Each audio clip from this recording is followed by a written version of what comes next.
بديع السماوات والأرض أنى يكون له ولد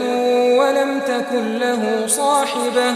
وخلق كل شيء وهو بكل شيء عليم ذلكم الله ربكم لا إله إلا هو خالق كل شيء فاعبدوه وهو على كل شيء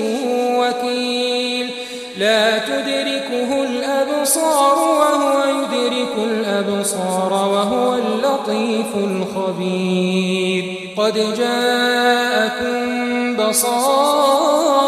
من ربكم فمن أبصر فلنفسه ومن عمي فعليها وما أنا عليكم بحفيظ وكذلك نصرف الآيات وليقولوا درست ولنبينه لقوم يعلمون اتبع ما أوحي إليك من ربك لا إله إلا هو وأعرض عن المشركين ولو شاء الله ما أشركوا وما جعلناك عليهم حفيظا وما أنت عليهم بوكيل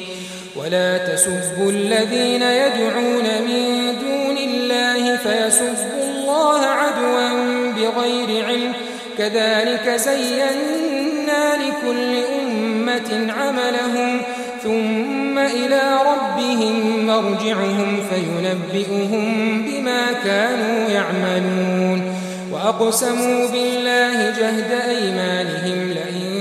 جاءتهم آية ليؤمنن بها قل إنما الآيات عند الله وما يشعركم أنها إذا جاءت لا يؤمنون ونقلب أفئدتهم وأبصارهم كما لم يؤمنوا به أول مرة ونذرهم في طغيانهم يعمهون